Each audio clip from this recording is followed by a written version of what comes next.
The Raila Odinga's shocking rant on how William Ruto is handling the floods disaster seems to have ignited, or rather sparked, a big reaction in the country, and Kenyans are now speaking out loudly without fear or favor.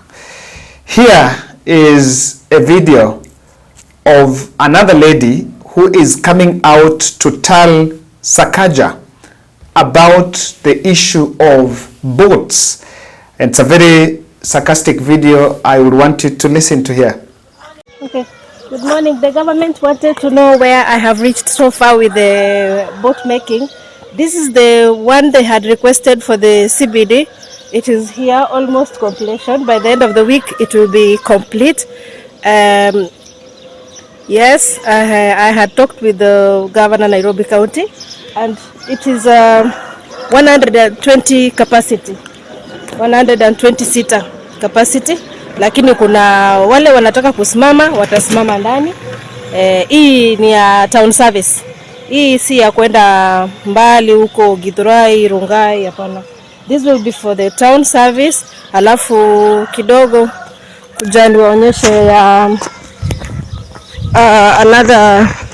another one ile nimetengeneza ya Adriva.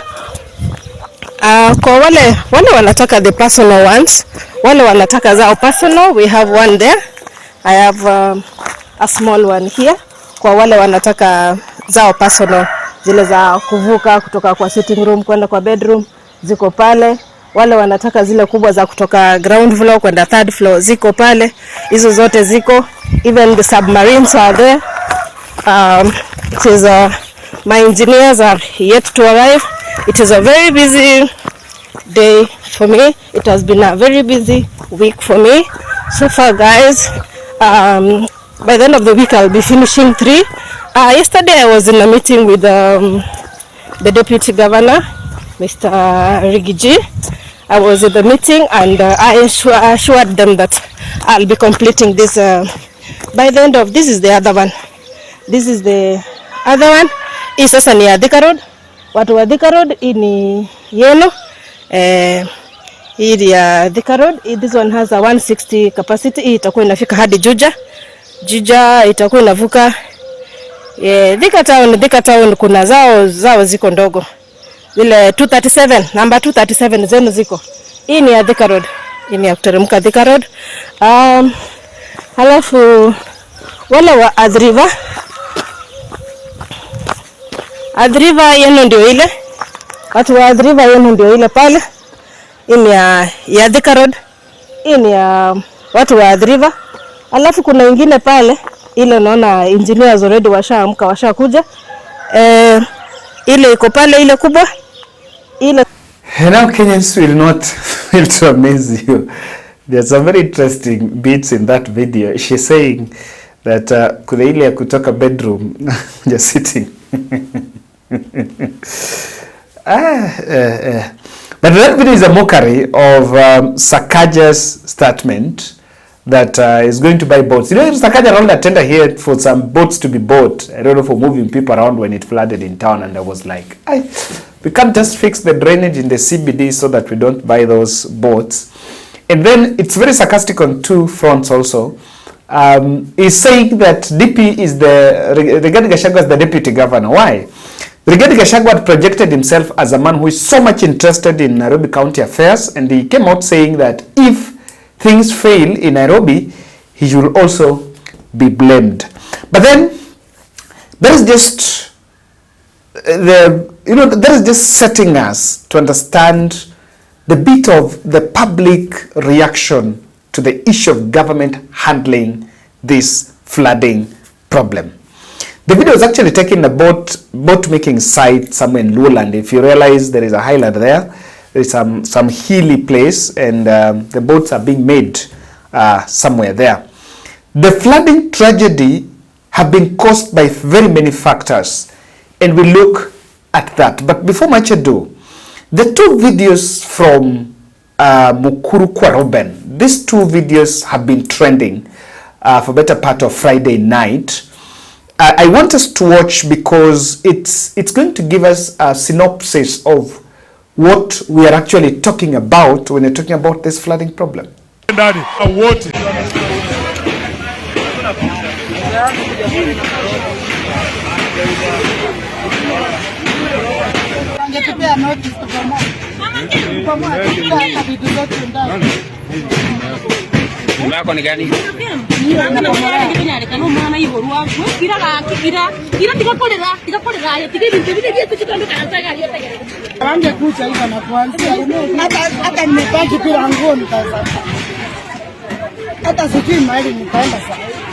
Wangetuambia tu kutoa hata sola yenyewe, sisi tuko kuagiza. Sasa wakituangalisha kuagiza, tumekaa kuagiza, hatuna mtu wa kutushughulikia, hatuna hata mtu mwenye anatutetea. Sisi hata stima hatuna. Ona sisi ni wanyonge. Yaani sisi ni wanyonge, hatuna mwenye anaweza kutetea. Ati simtusaidie chameni. Na sisi ni wanadamu kama wale wengine. Na sisi hata tuna vote. Hata huyo nani mwenyewe Ruto mwenyewe hata tulimpigia kura. Yeye ndiye tulimpigia kura na anatufanyia hivi. Kila sura yetu situngetoa. Yaani anasahau Mungu aliye juu. Hata Mungu ni nani? Mungu atasimama leo. Mungu atasimama. Ndio yangu iwezi toka hivyo. Ruto na serikali yake angetupea notice tuame. Angetufanyia hivi. Angetupea tu notice. One end, Sifuna is saying, where are those hilly places? On the other end, that woman's house has been brought down, and some people say that the reason why they were brought down, amongst other reasons, even though there was a court case around it, is the fact that it's also in some hilly, it's also in a place that is likely to drown. And I think that's a bit unfair. Where we look to, let's look at this comment here. We all understand. Eric Omondi shared the video of that lady crying, and someone said there, we all understand that you have a lot of money, hadi zinakusumbua, unapayuka kama mtu hajielewi. Anyway, unafaa kujua everything happens has a reason, whenever is good or bad. Hapo mahali walikuwa wanaishi, wangewachwa hapo, ukoshua sahi wangekwepo ama wangekuwa wamefagiliwa na maji, I wonder. So this has been treated, and the man, or rather the rogue person who actually issued the orders for the buildings to be brought down, I know at the back of his mind he was really strict that it is a time where there are floods, so we'll have a reason to say that, you know, we're moving them because that place is unsafe, and that is why I seem to have a problem. There are two sets of challenges here. In Nairobi, it's a bit different. Let's get Pauline Njoroge. She's asking, has the government earmarked the higher ground where people should move to? And has it set camps on that higher ground? If last night families moved en masse from Kibera, which direction should they have headed to? Now, someone is asking, was it supposed to be an evacuation or eviction? Whatever has happened in Mukuru kwa Ruben is actually an eviction. There is a difference between eviction and evacuation. Eviction is forceful, natolewa, without a direction. Evacuation has a laid down criteria, procedure with a direction. Tunakutoa hapa, tunakupeleka hapa. What the government did in Mukuru kwa Ruben is wrong. There's no other way to say it. It is wrong. And when we emphasize, and I want to talk to those people, if you watch this video and you stay in those areas, I want to emphasize on the need for you to move to, I don't want to say higher ground, I want to say a safer place. There's few higher grounds in Nairobi. I don't know, I don't even buy the issue of higher grounds.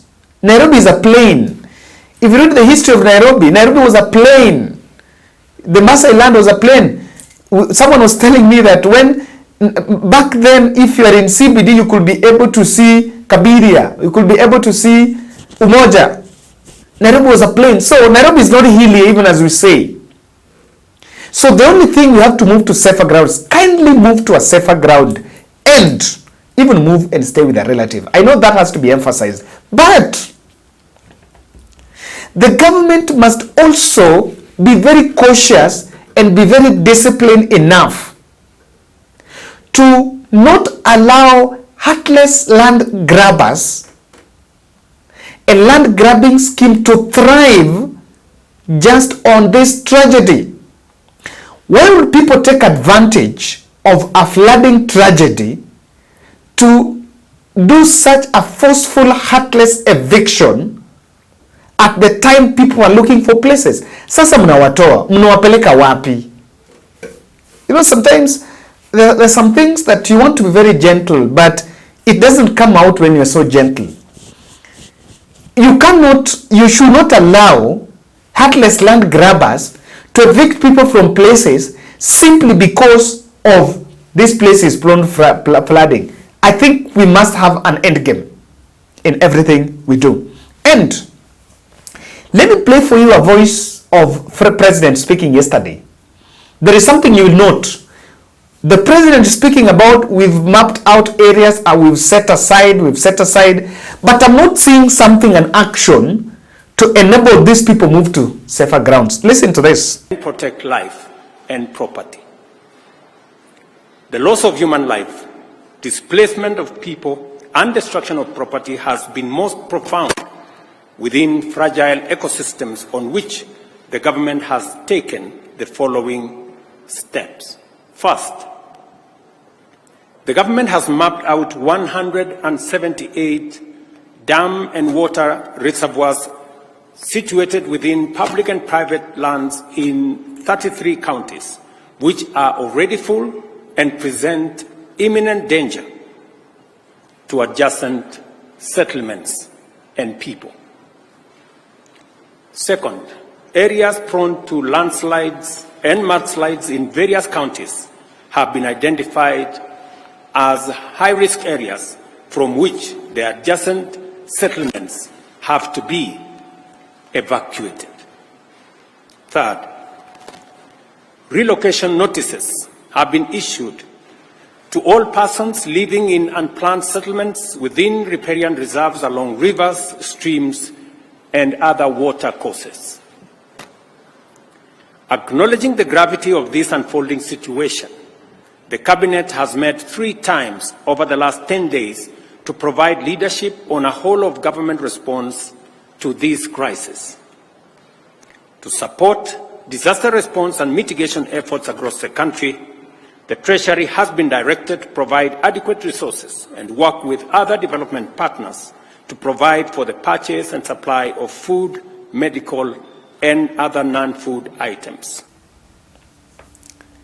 Now, that was William Ruto speaking yesterday. Dams are exploding. What's causing floodings are very different.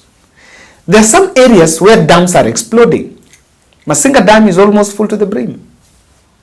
I saw, who was this? I think this video here. I saw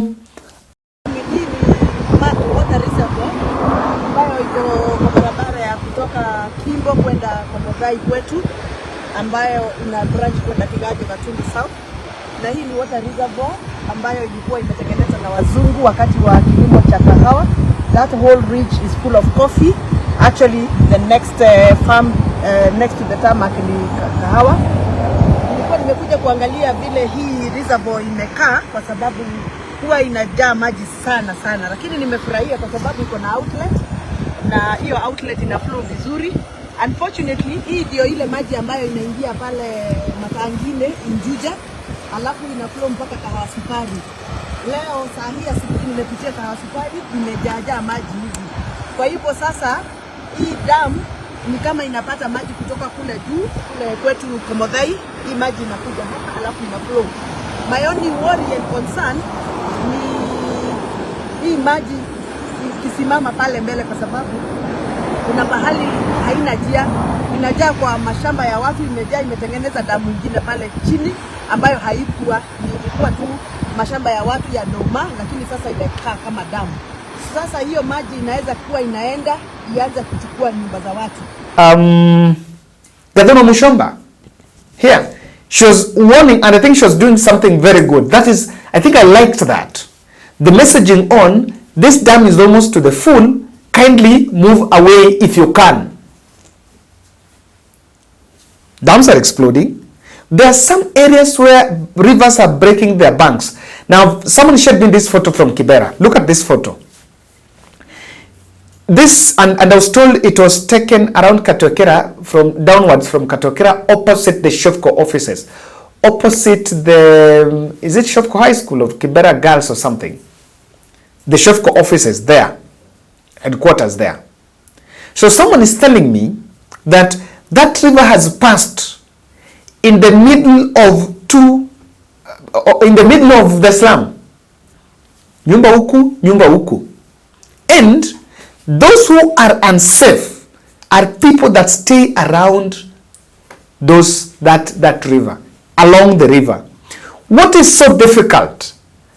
The government to send a team, dispatch a team, go and pick these families that zimeishi hapo karibu na hiyo maji. Then those are the people that you move out, because those ones are actually at the risk. So you see, we can see, and that's why we see, not that the response is not just poor, because we are not keen on doing it. Juja. This is Juja. There, some civil engineer around was telling me, one of the challenges here is water come and clog. There are some areas that it must not be really prone to flooding, like here. Maji inatoka tu from different direction. Coincidentally, there is some centered ground where water will just converge. Or some are just being caused by gully erosion. Oh, soil erosion. Go back to physics.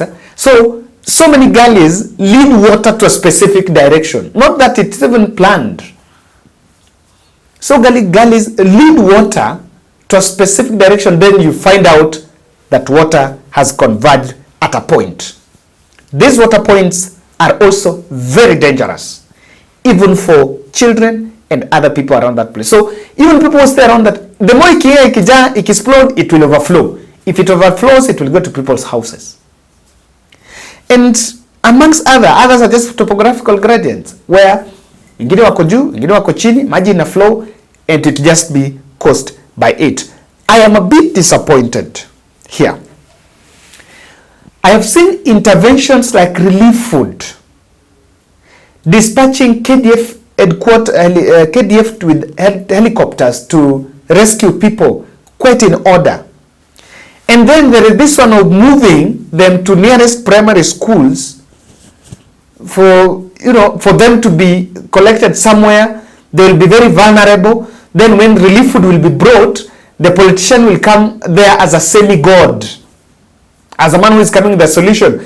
Relief food is not sustainable. Relief food is not sustainable. Government is creating shelter camps which are very crowded and are exposing children to airborne diseases because of overcrowding. This camps, I was talking to one of our subscribers this evening, and I think yesterday night, and he was telling me about, I think he had worked with the refugee camps, and he's telling me one of the biggest challenges in those camps are actually waterborne diseases. That is the place where cholera ikitoka, it will sweep. So even those shelter camps are not safe. We must be objective if we mean well on the government. And I want to ask, I know someone will ask, so Kevin, what should we do? What is stopping Kenya Kwanza from giving a 20,000 stipend to these families so that they can move to safer areas? Tell me, what is stopping them? Because remember, these people, especially in the town here, these people have families. Maybe kuna watoto wanafanya shule na bibi and so and so. So if In Nairobi, there is no safer ground. You cannot, instead of moving a whole family to a nearest primary school, why don't you take 20,000, give to that family, tell them, go and look for a house somewhere. Even if he wants to go to stay with a relative in another town, you know, a man can even move his wife, now Toto, in another, even in Ushago. So that adjustments are made, because there are different dynamics in these families. We need to be sensitive. What is stopping? If we are giving money, we are giving millions in Harambee. The other day I saw a video of Oscar Sudi giving 3 million in a church Harambee. Cash. One person atoa 3 million. We have just been seeing a budget of 4.3 billion to the office of the deputy president and the spouse. What is stopping us from even taking 1 billion? If you are to give 1 billion, if you have 1 billion, you want to give 50,000 families affected. By the way, within the town setup here, hata huko hiyo ya Maimahiu, 50, if you get 1 billion, you will be able to sort quite a number. You will be able to sort 50,000 people. Hey, hiyo ni mingi bwana. Hiyo ni mingi. Just looking for those people that are around the areas. Even those people wanted to demolish the houses in Mukuru. Patia watu pesa. Let's do cash transfer of 20,000. These families watoke. Those who want to go to Ushago, go to Ushago. Those who can move to their relatives, they will move to their relatives. In Nairobi, there is no higher ground. They are just safer places. They will go to Kibe, they will go to Moja. Around those places, kuna some places that are safe. Atafute nyumba hapo alipe hata 4,000. We need to be very intentional if we mean well on this issue of moving people. Number 2, this is the time to stop everything and build the social houses in that affordable housing project. Stop building those tall buildings. Chukua pesa, build those social houses, and then make sure you relax the regulations so that you can accommodate. There are some people that are staying in very unsafe areas, but they're not so much poor. It's only that pesa yao inaweza wafikisha hapo. They can only pay house at 3,000, at 4,000. Ruto said in AH, affordable housing, there are those who will pay 4,000 or 3,000 and will still be able to get a house where there is toilet inside, there is water, and there is good electricity. That is what we need to do, because that is what it can help us. Lastly, all these are geared towards helping the society. Deploy the KDF and multi-agency team and include the slum population, the youth in the population, to clear the drainage. That will be a good intervention a bit. 2, 1, wao ndio wanajua malizo vitu zimeblock. They know. They are there, they know. 2, you shall also have supported the slum economy. Wale wenye wanaishi pale, there is a big problem of slum economy. Someone was telling me, Kevin, if you go, and not even, I've stayed in Kibera sometime back in 2016. In the evening, you can't even move. Watu wamejaa. The place is heavily crowded because that's where people are running their errands. Skuma there, samaki there, omena there, you know, this, that. That's where they're running the economy. Nowadays, that evening it's raining, so no one is out. You can't put your stuff out because keka nje, maji itaenda nayo. So when you deploy, take some cash there. When you take some cash, these people will be working, clearing this drainage, and pay them well, pay them 1,000 per day. If they work that video, if they work in that project for 1 week, watakuwa wameshapata pesa ya kuhama. So those who are sensitive to the problem will move. I still believe, let us stop the eviction and also work on the right criteria, strategy to implement an evacuation. Let us not simply find evacuation as just simply deploying helicopters to go and rescue those who are already stuck in water.